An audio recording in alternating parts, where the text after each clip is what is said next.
My son asked me to borrow money for the 10th time. When I refused, he cursed at me. A week later, I won the lottery and didn't tell anyone. I never thought my own son would threaten my life. The child I sacrificed everything for became a stranger, consumed by addiction. Before we begin, subscribe and tell me where in the world you're watching from. The phone rang at 8:17 p.m. I knew it was Tyler before I even looked at the caller ID. My stomach tightened into that familiar knot, the one that appeared like clockwork every time my son called these days. "Mom, I need to see you. It's important." His voice had that rehearsed urgency I'd come to recognize over the past 6 months. I closed my eyes, my fingers tightening around the receiver. "Tyler, is everything okay? I just really need to talk to you in person," he said, avoiding my question. "Can I come over, please?" I glanced at the kitchen table where my bills were spread out, the electric notice with its bold red final warning, the property tax statement I'd been putting off. At 65, my teacher's pension barely covered the essentials. "Sure," I said, the word feeling heavy in my mouth. "I'll make some coffee." While waiting, I picked up the silver-framed photo on my mantle, Tyler at 16, grinning in his baseball uniform. His eyes still held that spark then, before college, before he dropped out, before whatever darkness consumed him that he refused to discuss. I traced the outline of his face with my fingertip. "Where did you go, sweetheart?" The doorbell rang 30 minutes later. When I opened the door, Tyler stood there with that disarming smile that reminded me so much of Richard, my ex-husband who'd left us for his secretary 27 years ago. "Hey, Mom." He hugged me briefly, his body tense. I caught the faint scent of cigarettes, though he'd sworn he'd quit. "Come in," I said, stepping aside. "Coffee's ready." He paced my small living room instead of sitting, glancing repeatedly at the family photos on the wall. "Place looks good. You changed something?" "Just rearranged the furniture." I lied. Nothing had changed in years. "So," he said, finally dropping onto the couch, "I've got some good news." My heart lifted momentarily. "Oh?" "Yeah, this amazing job opportunity. Marketing position, great company." I nodded, allowing myself a sliver of hope. "That sounds wonderful. The thing is," he leaned forward, elbows on knees, "I need a little help to get there. My apartment's been having issues, landlords threatening eviction because of some misunderstanding with the rent. And my car broke down." The hope deflated. "Tyler, I just need $3,000 to get everything straight," he continued quickly. "My boss promised a bonus that didn't come through. It's temporary, I swear. $3,000. More than the previous requests." I took a deep breath. "I don't have it, Tyler. I'm sorry." His face hardened almost imperceptibly. "You've got savings." "I have $200 in savings," I said quietly, opening my purse and removing my bank statement. "Here, look. After the medical bills from my knee surgery, there's nothing left." He barely glanced at the paper. "What about a credit card?" "They're maxed out." "Jesus, Mom!" He stood abruptly. "How can you be so bad with money? Dad always said you couldn't manage finances worth a damn." The words stung. Richard had indeed said that, despite the fact that I'd worked 2 jobs after he left us with barely enough child support to cover groceries. "I can give you $200, I said, keeping my voice steady. "And I found information about a free counseling center. They can help with—" "Help?" His voice rose sharply. "You think I need help? Are you calling me crazy now?" "No, Tyler. I'm worried about you. Your mood swings, the constant money problems, these stories that don't quite add up. There it is." He threw his hands up. "You were never there for me.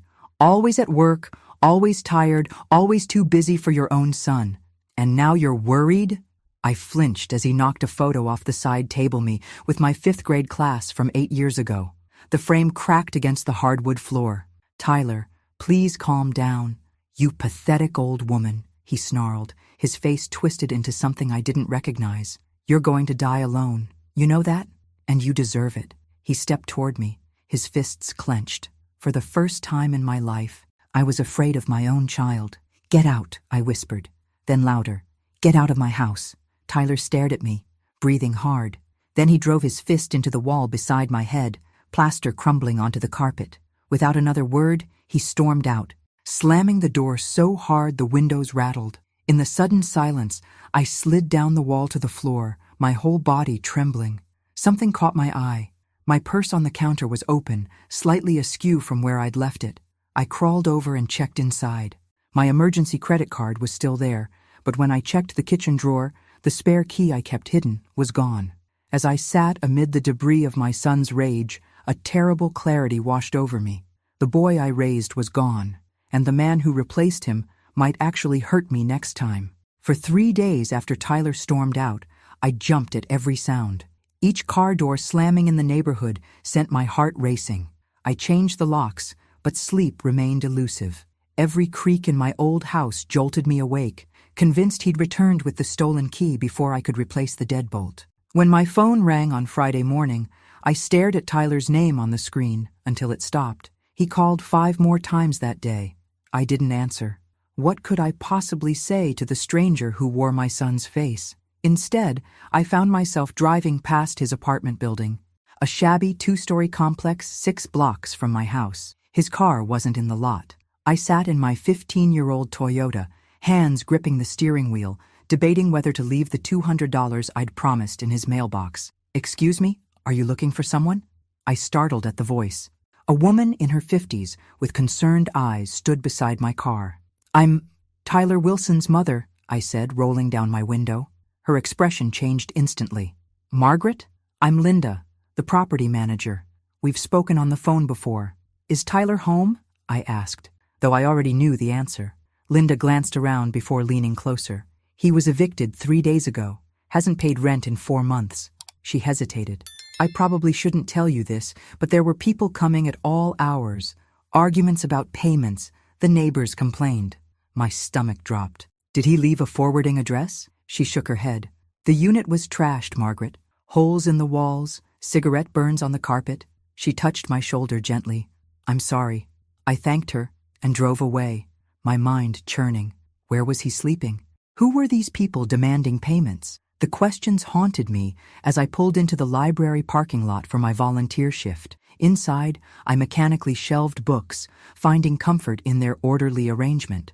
If only life could be categorized so neatly. Fiction and nonfiction, problems with clear solutions. "Earth to Margaret." My friend Joyce waved her hand in front of my face. "That's the 3rd time you've put psychology books in the travel section." "Sorry." I tried to smile. "Just distracted."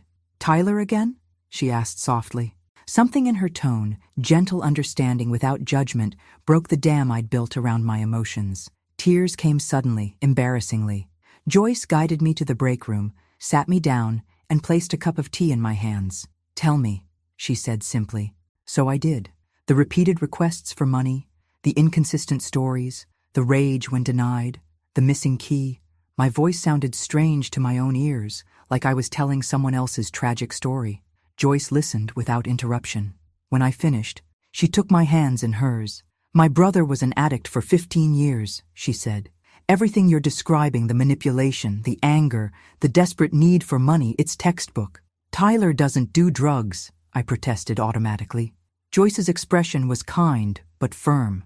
"Margaret, I recognize the patterns. The person who came to your house wasn't your son, it was the addiction wearing his face. But there's a support group that meets on Thursdays at First Presbyterian," she continued, "for families of people with substance abuse issues. Will you come with me tomorrow?" I wanted to refuse, to defend Tyler, but the memory of his fist punching the wall inches from my head silenced my objections. The next evening, I sat in a circle of strangers who didn't feel like strangers. Their stories mirrored mine with eerie similarity: parents, siblings, children, transformed into manipulative strangers by chemical dependence. A social worker named Sarah spoke directly to my deepest fears. Giving money doesn't help. It enables the addiction to continue. Setting boundaries isn't abandonment. It's often the first step toward recovery. "I've suggested therapy," I said. "He gets furious. Denial is part of addiction," Sarah explained. "Many users need to hit rock bottom before accepting help." That night, I made the hardest decision of my life. I wrote Tyler a letter explaining that I would no longer provide financial support, but would be there when he decided to seek treatment. I blocked his number on my phone, and I cried myself to sleep, mourning the boy in the baseball photo while fearing the man he'd become. Friday evening found me alone at my kitchen table, staring at the lottery ticket I'd purchased weekly for decades, my small ritual of hope. $1 worth of daydreaming. I carefully marked 6 numbers, the same combination I always played. Richard's birthday, our wedding date, Tyler's birthday, the day we bought our first house, the year I started teaching, and my mother's age when she died. As I sealed the ticket in its envelope, I wondered if hope was just another form of addiction, the stubborn belief that somehow, against all odds, everything would magically transform for the better. Saturday morning, my usual routine, coffee, toast, and the weekly disappointment of checking my lottery numbers on TV. I balanced my checkbook while waiting for the announcement, calculating how many months I could stretch my pension before touching my meager retirement account. The cheerful announcer appeared on screen. I absently noted the numbers as they appeared, not really watching until wait. I grabbed my ticket, pulse quickening. The first number matched, so did the second, and the third. My hands trembled as I checked all 6 numbers, then checked again and again. "This can't be right," I whispered to my empty kitchen. But it was. All 6 numbers, my numbers glowed on the screen. The announcer confirmed the jackpot, $47 million. My first instinct was to call Tyler. My finger hovered over the unblock button on my phone. Then I remembered his face contorted with rage, his fist in my wall, his voice calling me a pathetic old woman. If he knew about this money.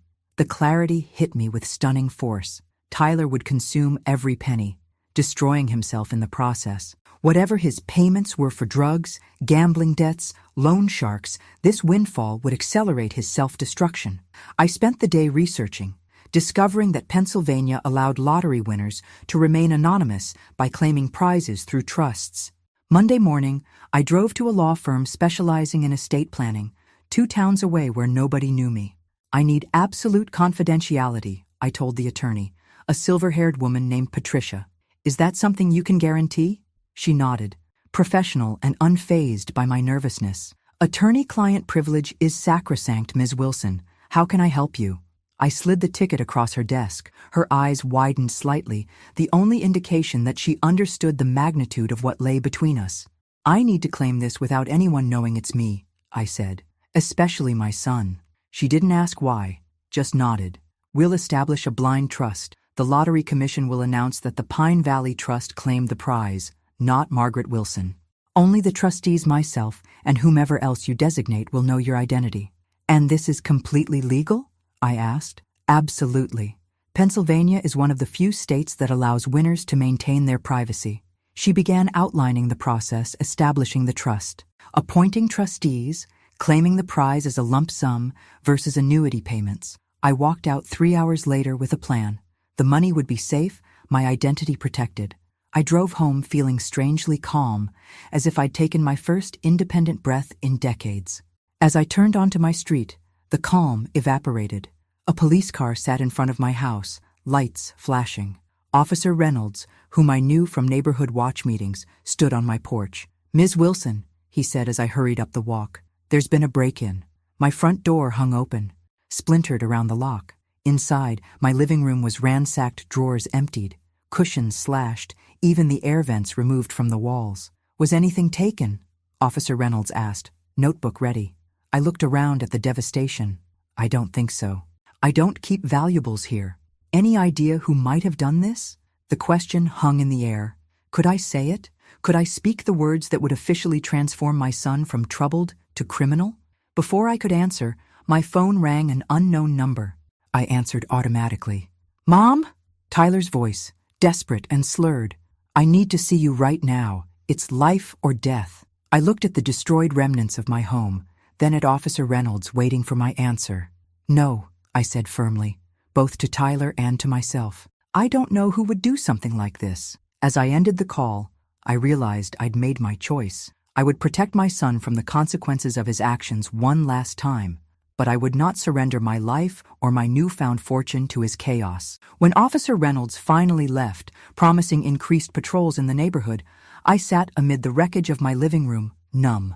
The lottery ticket, my golden ticket, was safely locked in Patricia's office safe. No one had stolen anything because there was nothing of value to take. Nothing except my peace of mind. My phone rang again, the same unknown number. Tyler, undoubtedly. I silenced it and began the painstaking process of putting my home back together, stuffing cotton back into slashed cushions, rehanging pictures, sweeping up broken glass. With each item I restored, my resolve strengthened. I would not be a victim, not of Tyler's addiction, not of Richard's abandonment, not of my own misplaced maternal guilt. As I swept shards of my favorite teacup into a dustpan, another call came through Joyce. "The library just called," she said. "You didn't show up for your shift, and you've never missed without calling. Are you okay?" I hadn't even remembered it was my day to volunteer. "Someone broke into my house," I said, my voice steadier than I expected. "Oh my God, I'm coming over." "No, I'm fine, really. Margaret Wilson, I'll be there in 10 minutes with dinner and a bottle of wine, and I won't take no for an answer." True to her word, Joyce arrived carrying Chinese takeout and Merlot. She gasped at the lingering disarray, but asked no questions as she helped me finish cleaning. We ate at my kitchen table, the wine loosening my tongue. "I think it was Tyler," I confessed, "but I didn't tell the police." Joyce nodded, unsurprised. "What are you going to do now?" "I don't know," I said honestly. Then, making a split-second decision to trust her, "Joyce, something else happened, something big, but you have to promise not to tell anyone." Her eyes widened as I told her about the lottery win and the trust. When I finished, she let out a low whistle. $47 million, she murmured. "And you're not telling Tyler." "I can't," I said simply. "It would kill him." The next morning, I met with Patricia again. We finalized the blind trust with her as primary trustee. The Pine Valley Trust officially claimed the lottery prize, opting for the lump sum payment of $29.3 million after taxes. Patricia helped me establish a new bank account under an LLC, separate from my personal finances. We created a conservative investment strategy to ensure the principal remained untouched while generating income. "What about your son?" she asked carefully. "Do you want to include any provisions for him?" I hesitated. "Not directly, not yet. But I'd like to set aside a portion that could potentially help him in the future for treatment or education if circumstances change." She nodded, making notes. "And for yourself? Any immediate plans?" For the first time, I considered what this windfall meant for me personally. All my adult life had been defined by sacrifice for Tyler, for my students, for everyone but myself. "I'd like to fix up my house," I said finally. "Nothing extravagant, just repairs I've been putting off. And maybe a trip somewhere." "Ms. Wilson," Patricia said gently, "you can afford to dream bigger." That afternoon, I drove home along a familiar route, but saw my neighborhood with new eyes. My little house with its peeling paint and sagging porch could be transformed. I could move anywhere, do anything. The possibilities were dizzying. As I turned onto my street, my newfound optimism evaporated. Tyler stood on my porch, pounding on the newly repaired door. I parked across the street, heart hammering. He hadn't seen me yet. I could drive away, check into a hotel, avoid this confrontation entirely. But running wouldn't solve anything. Sooner or later, I would have to face him. I approached slowly, car keys clutched between my fingers like a weapon. Tyler whirled at the sound of my footsteps. His eyes were bloodshot, his clothes rumpled. "Mom," he said, his voice breaking. "I've been trying to reach you for days." "My phone was having issues," I lied, maintaining distance between us. "Can we talk?" He gestured toward the door. "Inside? I'd prefer to talk here." I remained on the sidewalk, ready to flee if necessary. His expression darkened momentarily before he forced a smile. "I'm sorry about last time. I was stressed, not myself, but I'm getting help now, I promise." The words sounded rehearsed, hollow. "I'm glad to hear that," I said carefully. "I have this job interview," he continued eagerly.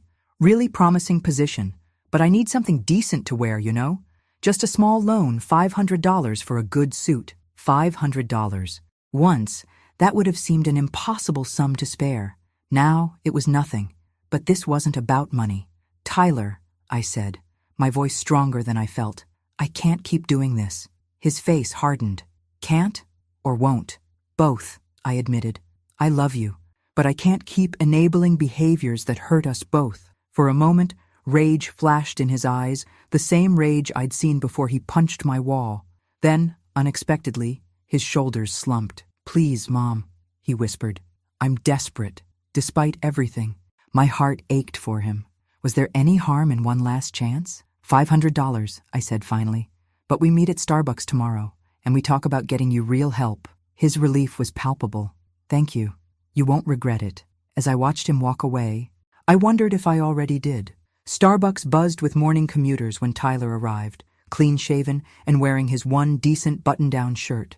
I almost didn't recognize him. This was the son I remembered, not the volatile stranger from my living room. "You look well," I said cautiously as he sat across from me. "Feeling better," he replied with a sheepish smile. "I've been going to some meetings, getting my head straight." "Meetings? What kind of meetings?" He stirred his coffee, eyes downcast. "NA, Narcotics Anonymous. I should have told you sooner, but I was ashamed." The confession stunned me. He'd never admitted to drug use before, always denied it vehemently when I suggested it. "How long?" I asked, my voice barely audible above the coffee shop chatter. "It started in college. Just pills for exam stress, you know? Then it escalated." He looked up, eyes glistening. "I'm 14 days clean now. It's not much, but it's a start." I wanted desperately to believe him. The vulnerability in his expression seemed genuine, his contrition authentic. "The job interview is real," he continued. "Entry-level position at an insurance agency. Nothing glamorous, but it's honest work with benefits." He pulled out a printed email confirming the interview. "It's tomorrow at 2 AM. I just need to look presentable." I slid an envelope across the table. $500, as promised. He took it, hands trembling slightly. "I'll pay you back, Mom. Every penny. I don't care about the money, Tyler. I care about you getting well." "I know." He reached across the table and squeezed my hand. "I'm trying, really trying this time." Over the next 3 weeks, Tyler became the son I'd longed for all these years. He called regularly just to check in, never asking for money. He got the insurance job and proudly showed me his first paycheck. He brought dinner on Sundays, helped fix my leaky faucet, and spoke openly about his recovery struggles. "One day at a time," he'd say, echoing the NA mantra he claimed to have embraced. I began to relax, to hope. Maybe the break-in had been someone else. Maybe hitting rock bottom had finally shocked him into change. Maybe I could eventually tell him about the lottery winnings and even set up a trust for him. We settled into a comfortable routine. I carefully maintained my modest lifestyle, making only necessary repairs to my house, a new roof, updated plumbing, nothing that would raise eyebrows. One Sunday evening, as Tyler was helping me wash dishes after dinner, he casually mentioned, "I noticed Mr. Abernathy got a new Lexus. Pretty fancy for a retired principal." "His daughter's a surgeon in Boston," I replied. "I think it was a birthday gift." "Speaking of cars," Tyler continued, "yours is what, 15 years old? Ever think about upgrading?" I changed the subject, but the question lingered uneasily. Had he noticed something? Was he fishing for information? The following Wednesday, I returned early from grocery shopping, having forgotten my list. As I quietly entered through the back door, I heard movement in my bedroom. Tyler stood at my dresser, rifling through my jewelry box. He hadn't heard me come in. "What are you doing?" I asked. He jumped, nearly dropping the small pearl earrings Richard had given me on our 5th anniversary. "Jesus, Mom, you scared me." "Why are you in my bedroom?" My voice was surprisingly steady. "I was looking for aspirin," he said quickly. "Migraine." "In my jewelry box?" His expression shifted, the mask of the devoted son slipping for just an instant. "I thought maybe you had one of those pill cases, you know, the decorative kind." It was a flimsy lie, but I pretended to accept it. "Aspirin's in the bathroom cabinet, always has been." That night, after Tyler left, I sat at my kitchen table staring at my phone. Joyce answered on the second ring. "I need advice," I said, without preamble, "and maybe a place to stay for a few days." Joyce's guest room became my sanctuary for the weekend. I told Tyler I was visiting a former teaching colleague in Philadelphia, buying time to think and plan. "Something's not right," I confided to Joyce over Saturday morning coffee. "He's playing a role the perfect son." But I caught him searching my bedroom. Joyce's husband, retired Detective Frank Williams, joined us at the table. "Margaret, I don't want to overstep, but have you considered putting up cameras?" The suggestion horrified me. Initially, spying on my own son felt wrong. But then I remembered the ransacked living room, the fist through my wall, the missing key. "I know a guy who installs security systems," Frank continued. "Discreet ones. I could give him a call." Monday morning, while Tyler was at his job, 2 tiny cameras were installed in my living room and hallway, accessible through a secure app on my phone. The installer also updated my home security system and added new deadbolts. "Mom, you're being paranoid," Tyler said, when he noticed the security company sign in my yard that evening. This neighborhood is perfectly safe. Tell that to whoever broke in last month, I replied evenly. He flinched almost imperceptibly. Right. Good point.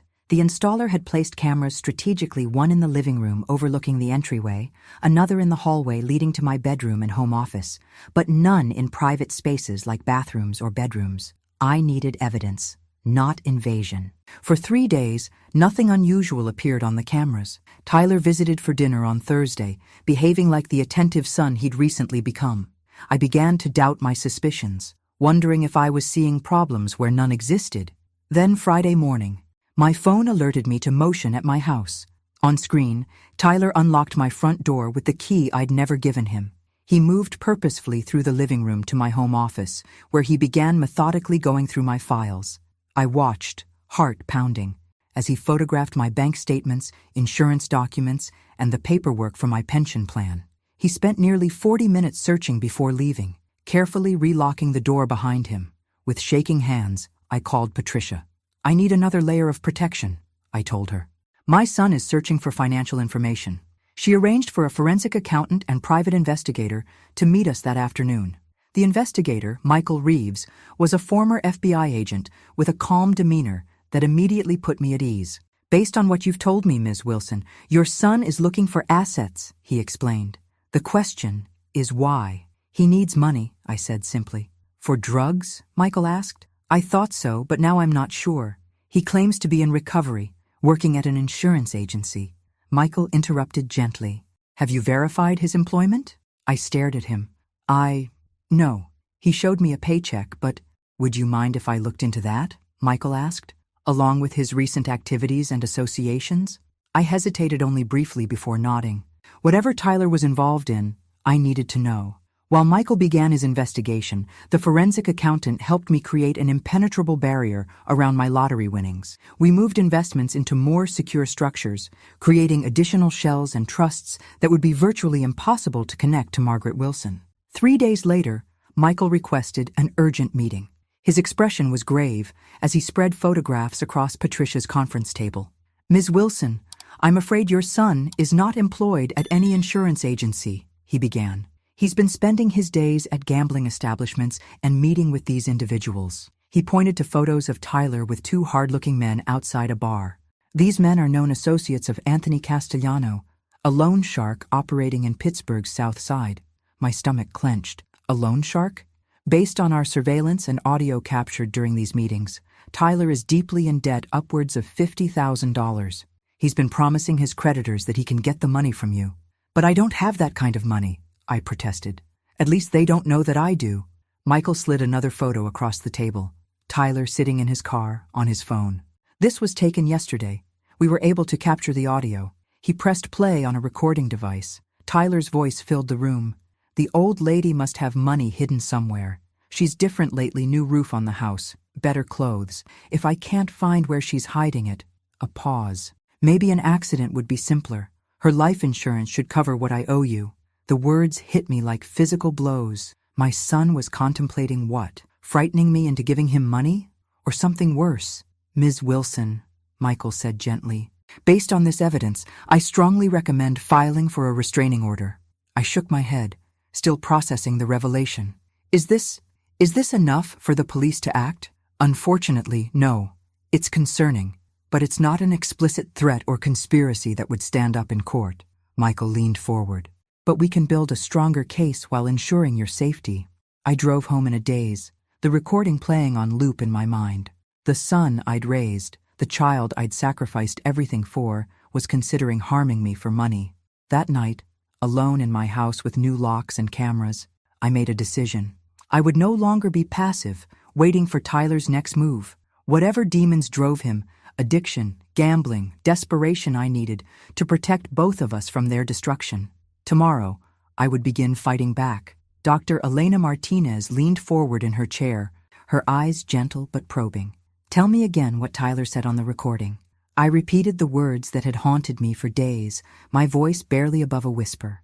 The support group had emptied out 20 minutes ago, leaving just Dr. Martinez and me in the church basement. And how does that make you feel? She asked. I laughed bitterly. How does it make me feel that my son is considering harming me for insurance money? Devastated. terrified, and somehow still worried about him. Dr. Martinez nodded. That's the contradiction every parent in your situation faces. You simultaneously fear your child and fear for them. I don't know what to do, I admitted. Part of me wants to confront him, but another part is afraid of what might happen if I do. Your fear is justified, she said. With addiction this severe, especially complicated by gambling debts, unpredictability is the only predictable element. She paused, considering. What resources do you have right now? I thought about the millions sitting in accounts under the Pine Valley Trust, resources that could solve Tyler's immediate financial problems, but would likely accelerate his self-destruction. I have some savings, I said cautiously, and good friends, a lawyer. You need a strategic approach, Dr. Martinez said. From what you've described, Tyler has shown escalating patterns of manipulation, invasion of privacy, and now potential threats. This isn't just addiction, it's something more complex. What do you mean? Addiction is certainly a primary factor, but the calculated nature of his actions suggests possible co-occurring issues. The Tyler who searches your files and discusses accidents with loan sharks isn't the same as the Tyler who shows up with dinner and fixes your faucet. Both are masks he wears to get what he needs. Her words hit me with terrible clarity. The son I've been seeing these past weeks isn't real, is he? The addiction has become his primary relationship, she explained gently. Everything else, including his relationship with you, is secondary to feeding it. I sat in silence, absorbing this brutal truth. Finally, I asked, so what do I do now? First, secure yourself physically, emotionally, financially. Then consider a structured intervention with professional help. She handed me a card. This organization specializes in crisis interventions for situations like yours. They work with law enforcement when necessary. That evening, I called the number. The intervention specialist, David Keller, listened carefully to my story, asking pointed questions about Tyler's behavior patterns, his debts, and the potential threats. Mrs. Wilson, what you're describing isn't just a son who needs help, he said bluntly. This is someone deeply entangled in potentially dangerous situations. We need to approach this as both an addiction intervention and a security issue. Over the next 2 days, a plan took shape. David assembled a team including an addiction counselor, a security specialist, and a legal advocate. Using some of my lottery winnings discreetly channeled through the trust, I secured a place for Tyler at an inpatient treatment facility that specialized in dual diagnosis cases. Meanwhile, Michael Reeves continued his surveillance, documenting Tyler's increasingly desperate meetings with his creditors. The security team installed additional cameras around my property and provided me with a panic button connected directly to police dispatch. We're gathering evidence, Michael explained during our daily briefing, but we're also preparing for direct intervention if necessary. The night before the planned intervention, I sat in my kitchen unable to sleep, staring at old photos of Tyler, his first baseball game, high school graduation, the early college years before everything went wrong. When had I lost him? Could I get him back? My phone buzzed with a text from Joyce. You're doing the right thing. Stay strong. I'm here, whatever happens. As dawn broke, I made a final call to the intervention team. I'm ready, I told David. Let's bring my son home. The carefully orchestrated plan began at 10 a.m. I waited at a secure location while the intervention team approached Tyler at his current residence, a motel on the outskirts of Pittsburgh. They would present him with 2 options: enter treatment immediately, or face the legal consequences of his actions, including the evidence we'd gathered about his threats. At 10:43, my phone rang David's number. Mrs. Wilson, he said, his voice tight. There's been a complication. Tyler wasn't at the motel. According to his roommate, he left last night saying he needed to settle things with his mother once and for all. My blood ran cold. What does that mean? We don't know. But given the circumstances, we've notified the police. They're sending a patrol car to your house now to check. I didn't hear the rest. My security app had just sent an alert motion detected at my front door. On my phone screen, I watched as Tyler pounded on my door, then moved to try the windows. He was alone, agitated, constantly looking over his shoulder. After finding no way in, he returned to his car and pulled something from the trunk, a crowbar. With shaking fingers, I pressed the panic button. Blue and red lights flashed through the residential street as 2 police cruisers converged on my house. On my phone screen, I watched Tyler freeze mid-motion, crowbar in hand, as officers approached with weapons drawn. "Drop the tool and put your hands where we can see them," an officer commanded. For one terrifying moment, Tyler looked ready to run or worse, to fight. Then his shoulders slumped. The crowbar clattered to the ground. I watched, heart pounding, as they handcuffed my son and placed him in the back of a patrol car. Another officer retrieved something from Tyler's vehicle, a duffel bag that he handled with obvious caution. My phone rang. "Mrs. Wilson, this is Officer Ramirez. We've apprehended a suspect attempting to break into your residence. Can you come to the station to make a statement?" 40 minutes later, I sat in a sterile interview room across from Detective Sarah Lombard, a middle-aged woman with compassionate eyes and a no-nonsense demeanor. "Mrs. Wilson, I understand this is difficult," she began, "but I need to ask, do you wish to press charges against your son?" "What exactly was he arrested for?" I asked, my voice surprisingly steady. "Attempted breaking and entering, possession of burglary tools, and," she hesitated, "possession of an unregistered firearm and a controlled substance. The bag in his vehicle contained a handgun, approximately 4 ounces of cocaine, and various prescription medications." My breath caught. "A gun? Was it loaded?" "Yes." Detective Lombard's expression softened slightly. "There's more. We found duct tape, zip ties, and latex gloves. Given these items, combined with previous threats documented by your private investigator, we're also considering charging him with attempted kidnapping or worse." She slid a document across the table. "These are the potential charges and sentencing guidelines. First-degree burglary alone carries 5 to 20 years. The weapons charge adds another 5 to 10. The narcotics possession with apparent intent to distribute is 3 to 7 years. If we pursue the attempted kidnapping charge, that's an additional 10-25 years. He's looking at decades in prison, Mrs. Wilson." The clinical description of what my son apparently planned sent ice through my veins. This wasn't just a desperate plea for money or a drug-fueled mistake. This was premeditated. "I want to see him," I said. Detective Lombard nodded. "He's been processed and placed in a holding cell. I should warn you, he's coming down from something cocaine, most likely. He may not be himself." "He hasn't been himself for a long time," I replied. They led me to an observation room with a one-way mirror overlooking a small interview room. Tyler sat at a metal table, handcuffed, his leg bouncing frantically. His eyes darted around the room, and he periodically wiped sweat from his forehead despite the room's chill. "Can I speak with him alone?" I asked. "I can't allow that," Detective Lombard said. "But we can bring him in here with officers present." Minutes later, Tyler was escorted in. He looked smaller somehow, diminished by the orange jumpsuit and the harsh fluorescent lighting. When he saw me, his expression cycled rapidly through surprise, anger, and something like shame before settling into careful neutrality. "Mom," he said, his voice raspy, "you need to bail me out. This is all a misunderstanding." I studied his face, the face I'd known from its first moments in this world. The face that once lit up when I entered a room, that scrunched in concentration over homework, that beamed with pride at graduations and baseball games. "Was it a misunderstanding when you broke into my house last month?" I asked quietly. "Or when you searched my financial documents? Or when you discussed causing me an accident with your loan shark friends?" His eyes widened. "You've been spying on me?"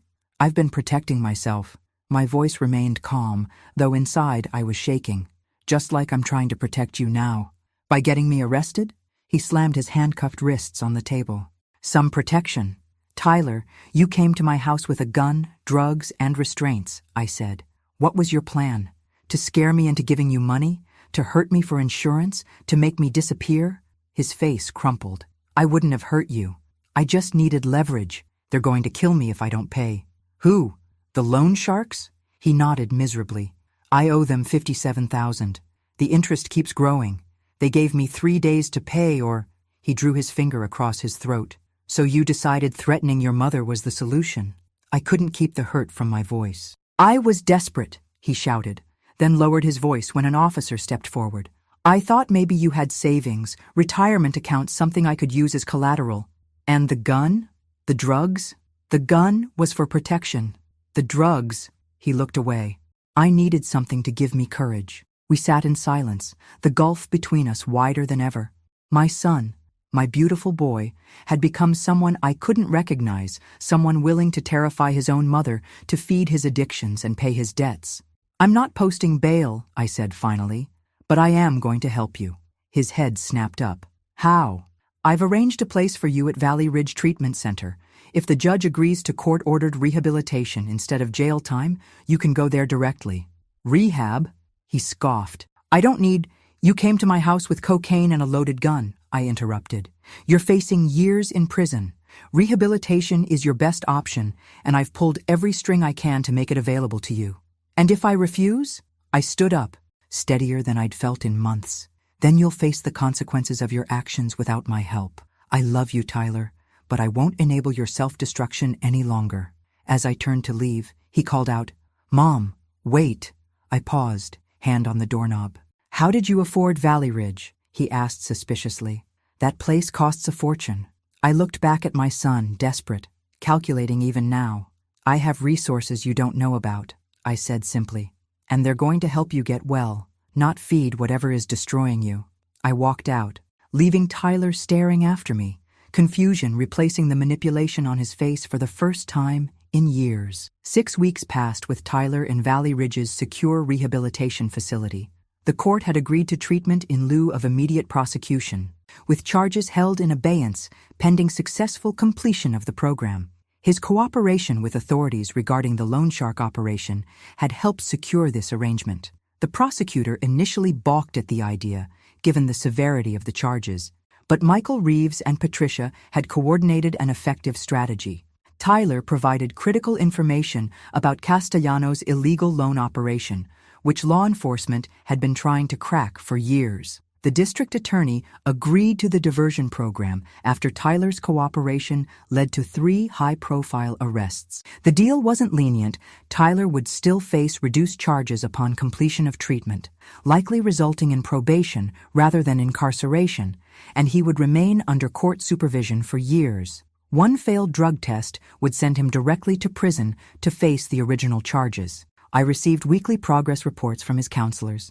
The first month was brutal detoxing from multiple substances, confronting the magnitude of his gambling addiction, and dealing with the legal consequences of his actions. He refused to see me for the first 3 weeks, citing shame, according to his therapist. On week 7, I received a call from Dr. Harriet White, Tyler's primary therapist. Mrs. Wilson, Tyler has requested a family session, she said. He's ready to take accountability for his actions toward you. Would you be willing to participate? The following Saturday, I drove through Valley Ridge's sprawling grounds, past gardens maintained by residents and meditation paths winding through mature oak trees. For $3,000 per day, paid discreetly through the Pine Valley Trust, it offered the best addiction treatment on the East Coast. Dr. White met me in the reception area. Before you see Tyler, I want to prepare you, she said, leading me to her office. He's in a vulnerable state. The protective shell of denial has broken, and he's facing the full impact of his actions for perhaps the first time in years. Is this real? I asked hesitantly. Or is it manipulation? She considered the question carefully. In addiction treatment, we're always alert for manipulation, but Tyler has shown consistent behavioral markers of genuine therapeutic engagement. That said, recovery isn't linear. There will be setbacks. What should I expect today? Tyler wants to make amends part of his 12-step work. He'll acknowledge specific harms he's caused you. Your role is simply to listen, not to absolve or accuse. She paused. Can you do that? I nodded, though uncertainty gnawed at me. After years of Tyler's lies, could I trust anything he said? The family meeting room was bright and comfortable, with overstuffed chairs and landscape paintings. Tyler sat waiting, dressed in jeans and a plain blue sweater, casual clothes. Not the institutional scrubs I'd expected.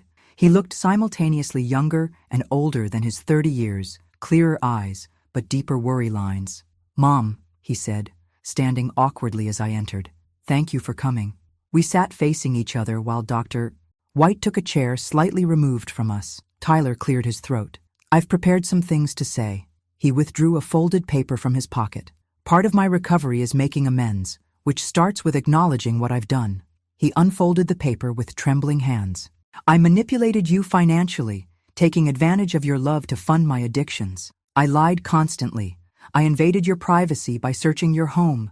I stole your spare key. I broke into your house. I endangered your safety by bringing criminal elements into your life. His voice cracked. "And I planned to threaten you for money that night I was arrested."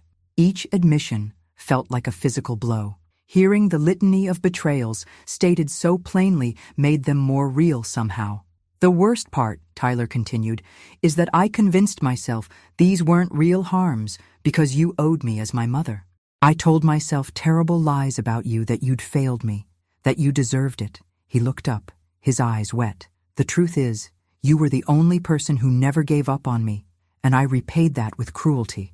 I sat perfectly still, afraid that any movement might shatter this moment of brutal honesty. "I don't expect forgiveness," he said. "I'm not asking for that. I just want you to know that I see clearly now what I've done, and I'm committed to change." When he finished, silence filled the room. Dr. White nodded encouragingly toward me. "Thank you for your honesty," I said finally. "I want to believe you're changing, but you're not sure you can," Tyler finished for me. "I understand. Trust has to be earned." Something in his acceptance, the lack of defensiveness or manipulation, felt different from all our previous interactions. "Tell me about your treatment," I said, changing direction.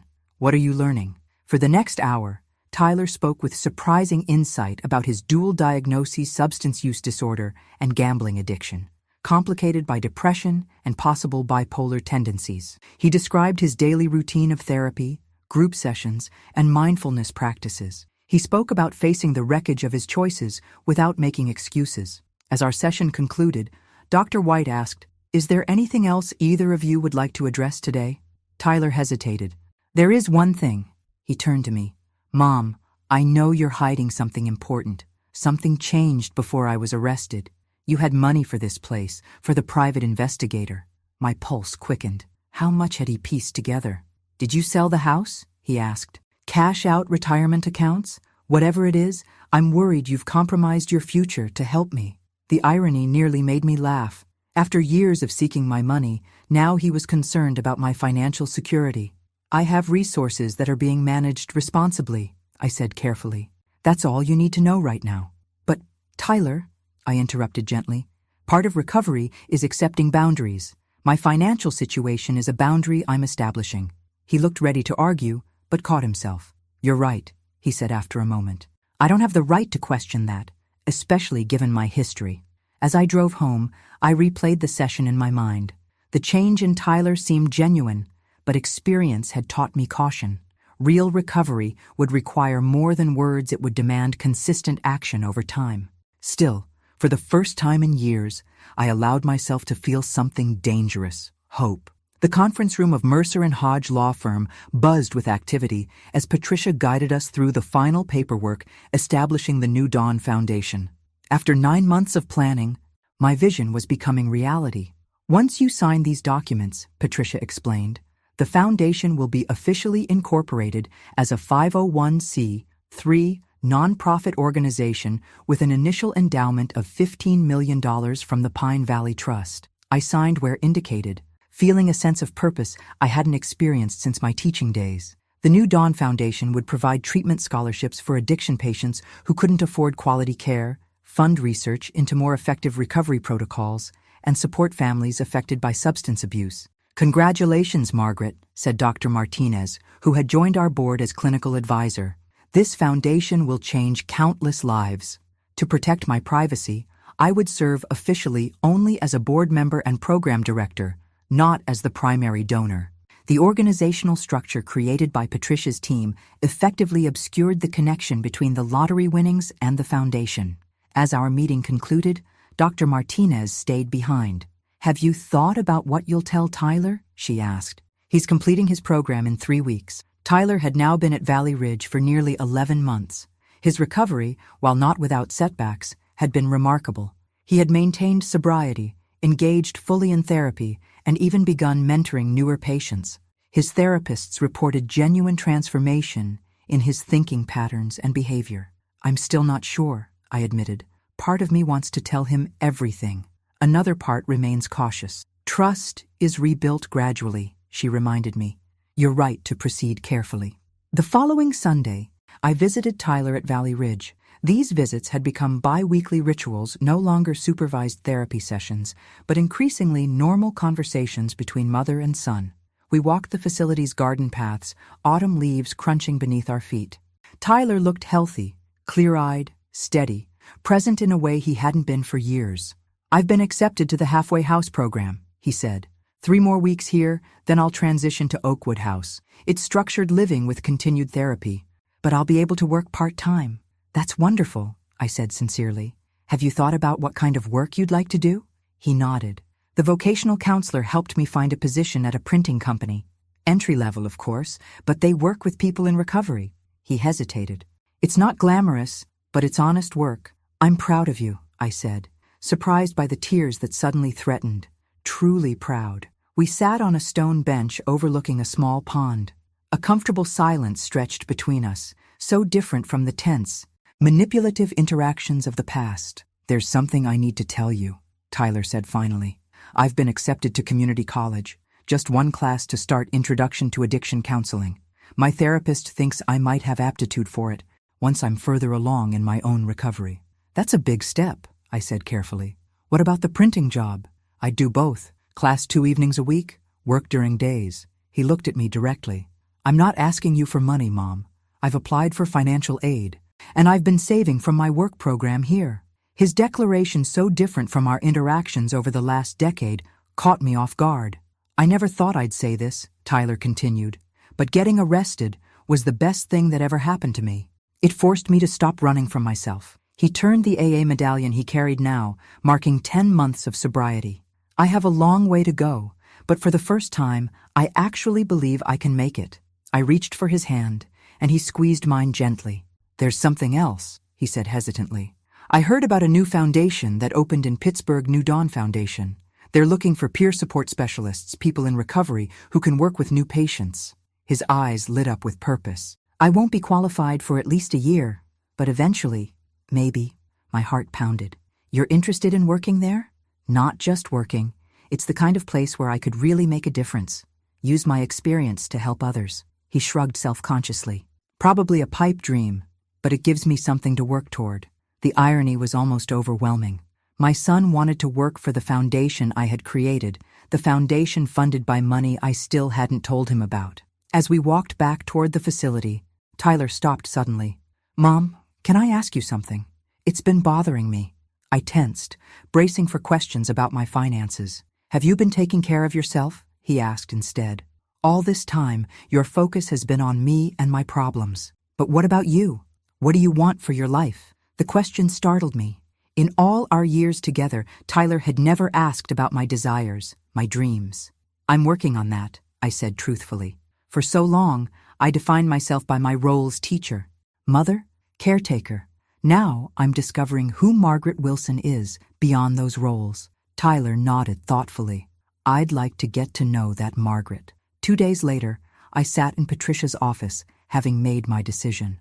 "I want to create a separate trust for Tyler," I told her, "but with conditions." Together, we designed a structured trust that would activate only after Tyler maintained 5 years of verified sobriety.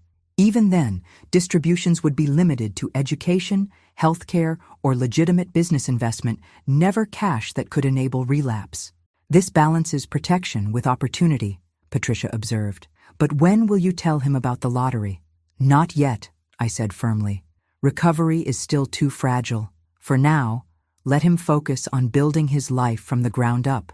The foundation is giving him purpose, a goal to work toward. That's worth more than money." As I left Patricia's office, my phone chimed with a text from Joyce. "Dinner tonight? Frank and I have a proposal for that European trip we've been discussing." I smiled, typing back, "I'll bring the wine." For the first time in decades, I was building a life centered around my own joy rather than someone else's needs.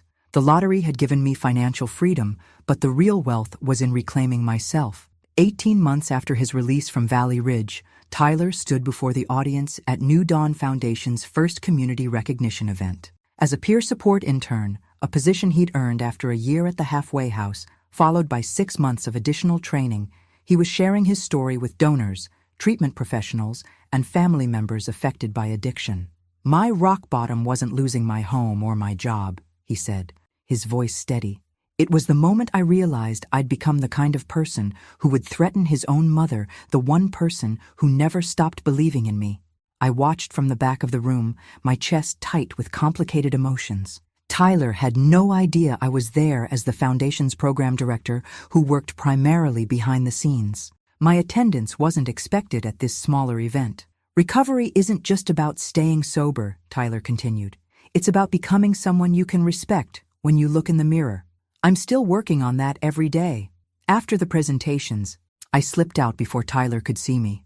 My taxi driver recognized me as I gave him my address. "Hey, aren't you Tyler Wilson's mom?" he asked, glancing at me in the rearview mirror. "My brother's in the new Dawn program. Says your son is one of the best peer counselors they've got." "Yes, that's my son," I said, a strange pride filling me. Must be nice seeing him doing so well after everything. I nodded, wondering exactly how much everything this stranger knew. At home, I poured a glass of wine and called Joyce. He was amazing, I told her.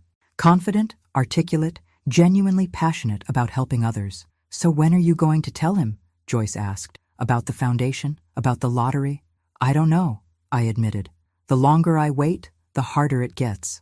The opportunity presented itself sooner than expected. 3 days later, Tyler called, sounding agitated. "Mom, can I come over tonight?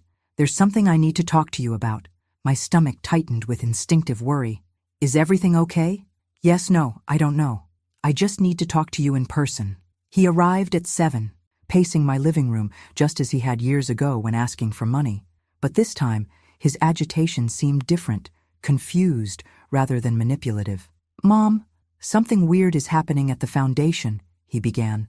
"I overheard the executive director talking about Margaret's vision and checking with Margaret about program decisions. They mentioned you by name, but when I asked about it, everyone got weirdly evasive." I sat very still, heart pounding. This moment had always been inevitable. "Then yesterday," Tyler continued, "I was filing donor acknowledgments, and I saw the Pine Valley Trust listed as the primary donor, $15 million. The same trust that paid for my treatment." He stopped pacing and looked directly at me. "What's going on, Mom? How are you connected to all this?" The moment stretched between us, fraught with potential consequences. I could manufacture an explanation, maintain the separation between my lottery winnings and my public life, or I could finally tell the truth. "Sit down, Tyler," I said quietly. "There's something I need to tell you." For the next hour, I explained everything the lottery win 2 years ago. My decision to keep it secret, the blind trust, and the creation of the foundation. I showed him documentation Patricia had prepared for this eventual revelation. $47 million, he whispered, stunned. "All this time?" "Yes. And you didn't tell me because when I won, you were still in active addiction," I said gently. "You had just broken into my house looking for money. You were involved with loan sharks. You had discussed causing me harm for insurance money." He flinched at each reminder, but didn't deny anything. "And after I got clean? During this last year and a half? I wanted to be sure the changes were real, not motivated by money." I met his gaze steadily. "And I wanted you to build a life based on your own efforts, not an inheritance." Tyler stood and walked to the window, his back to me. For a long moment he said nothing, shoulders rigid with tension. I braced myself for anger, for accusations, for demands, the old Tyler resurging. When he turned, his face was a storm of conflicting emotions. "How could you keep this from me?" he demanded, voice rising. "After everything we've been through, the therapy, the honesty work you've been lying this whole time?" I remained calm. "I wasn't ready to tell you yet. There's a difference between lying and maintaining privacy while you focused on recovery." "Privacy?" He laughed bitterly. "You founded an entire organization I've been working for, and you didn't think that was relevant to tell me?" "Tyler," he paced the room, running hands through his hair. "Do you have any idea what this feels like? To learn your whole life has been manipulated?" I let him process, watching as he moved from anger to hurt to confusion. Finally, he stopped pacing. "You know what?" he said quietly. "You were right. Of all possible responses, this was the last I expected." "What?" "If I'd known about that money back then, it would have killed me," he said simply. "I would have found a way to get it, used it to destroy myself." He shook his head. "Even 6 months ago, I'm not sure I could have handled knowing." Relief washed through me. "And now?" "Now," he paused, considering. "Now I just want to say thank you. Not for the money. I understand there are conditions on that, and there should be. He took a deep breath. Thank you for having the courage to let me hit bottom instead of rescuing me. Thank you for creating something meaningful out of a terrible situation. He returned to the couch, sitting closer this time. So what happens now? Are you going to announce that you're the founder of New Dawn? No, I said. I prefer working behind the scenes. The foundation is bigger than me. Tyler nodded thoughtfully. There's just one thing I need to know. My position at New Dawn, did you arrange that? Was it charity? Absolutely not, I said firmly. The hiring committee doesn't know you're my son. You earned that position entirely on your own merits. The tension visibly left his body. Good, that matters to me. As Tyler prepared to leave, he hesitated at the door. The trust you mentioned, the one for me that activates after 5 years of sobriety, I don't want to access it then either. What do you mean? I mean, I want to amend the conditions. If I maintain sobriety for 5 years, I'd like the trust to fund additional treatment scholarships at New Dawn instead. He smiled slightly. Maybe when I'm 10 years sober, we can revisit my personal access. By then, I hope I'll have proven I can build my own life. As I watched him walk to his modest used car, purchased with his own savings from the printing job, I felt a weight lift that I hadn't even realized I was carrying. My son was truly becoming his own man, one whose worth wasn't measured by money, but by integrity. The fear that had haunted me for so long that the lottery winnings would destroy what remained of my relationship with Tyler had proven unfounded. Instead, we had both found something far more valuable than millions of dollars. Authentic connection built on truth rather than need. And that concludes my formal remarks, I said, stepping away from the podium to unexpected applause. Thank you all for coming today. 5 years had passed since I'd revealed the truth to Tyler. Today marked the grand opening of New Dawn Foundation's second rehabilitation facility, a state-of-the-art treatment center specifically designed for dual diagnosis patients like Tyler had been. As program director, I'd spent the last 3 years developing the center's evidence-based approach, working alongside addiction specialists, former patients, and family members to create something truly revolutionary. Today, standing before the gathered crowd, I felt a sense of completion I'd never experienced before. Tyler approached as the crowd dispersed toward the reception. At 35, he'd matured into a man I barely recognized from the troubled youth he'd once been. Now the Foundation's peer support coordinator with a master's degree in addiction counseling, he carried himself with quiet confidence. Great speech. Mom, he said, hugging me. Though you forgot to mention that the family reintegration program was your idea. Our idea, I corrected. The best things at New Dawn have always been collaborative. We walked together through the garden designed by residents of our first facility, past the meditation labyrinth, and toward the small lake at the property's edge. 5 years sober now, Tyler had kept his word about the trust, redirecting the funds to create additional treatment scholarships instead of accessing them personally. Have you decided? He asked as we reached the lakeside bench. About retirement? I smiled. Yes, I'm stepping down as program director next month. Victoria is more than ready to take over. And then? Joyce and I are finally taking that European trip we've been planning for years. 3 months exploring everything from the Louvre to the Greek Isles. I turned to face him fully. But that's not the big news. Tyler raised an eyebrow expectantly. I'm going public, Tyler, about everything: the lottery, the foundation, our story. He looked surprised. After all these years of privacy, what changed? Perspective, I said simply. I've realized our story might help others struggling with addiction in their families. Not the money part, that was just a catalyst, but the journey from enabling to healthy boundaries, from fear to trust. How will you do it? I'm writing a book. When Patience Runs Out, our story from my perspective. I've already spoken with a publisher. I watched his face carefully. But I won't proceed without your blessing. Tyler was quiet for a long moment, looking out across the water. Will you include everything? The threats? The break-ins? The arrest? Yes, I said honestly. But also the recovery, the transformation, the reconciliation, the full journey. He nodded slowly. Then I think you should do it. Maybe, he hesitated, maybe I could contribute a chapter from my perspective, if that would help. I'd like that, I said, throat tight with unexpected emotion. As we walked back toward the reception, Tyler asked, Have you ever regretted it? Not telling me about the lottery right away? Never, I answered without hesitation.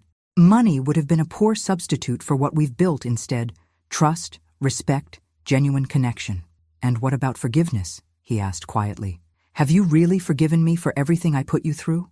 I considered the question seriously. Forgiveness isn't a single moment, Tyler. It's been a process for both of us. I needed to forgive you for the manipulation and threats. You needed to forgive me for the tough love that felt like abandonment at the time. And yourself? Have you forgiven yourself for the enabling? His perception startled me. I'm still working on that one, I admitted. At the reception, I watched Tyler move confidently among donors and treatment professionals, sharing his expertise and passion for recovery work. My son, once lost to addiction and criminality, now helped others find their way back from similar darkness. Later that evening, as I prepared to leave, Dr. Martinez, now the Foundation's clinical director, joined me on the veranda. I remember when you first came to the support group, she said. Terrified, heartbroken, convinced you'd lost your son forever. I was certain I'd failed him, I agreed. That all my sacrifices had somehow created his problems. And now? I gazed across the grounds where residents were gathering for an evening community meeting. Now I understand that we save ourselves. I couldn't save Tyler, he had to do that himself, just as I had to save myself from the pattern of enabling that was destroying us both. The money changed everything, didn't it? She asked. No, I said thoughtfully. The money just accelerated the inevitable confrontation. The real change came from finding my voice, setting boundaries, demanding truth. I smiled. Things I could have done without a penny to my name.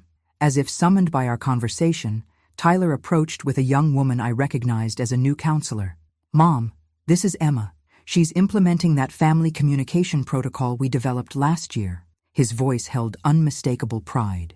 Emma, this is my mother, Margaret Wilson, the heart and soul of New Dawn Foundation. I extended my hand, but Emma surprised me with a hug instead. Thank you, she whispered. My brother completed your program last year. You saved his life and our family. As she moved away to greet other guests, Tyler grinned at my expression. That happens a lot, you know. People whose lives you've touched without even realizing it. I corrected gently. People whose lives we've touched. That night, driving home to the modest house I'd kept all these years, despite having the means to live anywhere, I reflected on the journey that had brought us here. From desperate single mother to terrified victim to empowered advocate. From lottery winner to philanthropist to author. The road had been neither straight nor easy. There had been setbacks, moments when Tyler struggled, when old patterns threatened to resurface, when trust remained fragile. But we had persevered, one day at a time, building something neither of us could have imagined during those darkest days. As I pulled into my driveway, my phone chimed with a text from Tyler. Thank you for never giving up on me, even when it meant letting go. Love you, Mom. Some fortunes, I realized, couldn't be measured in millions. Some jackpots were paid in moments like these, in reconciliation, purpose, and the quiet joy of reclaimed connection. When patience runs out, sometimes that's when true change begins. Thanks for listening. Don't forget to subscribe and feel free to share your story in the comments. Your voice matters.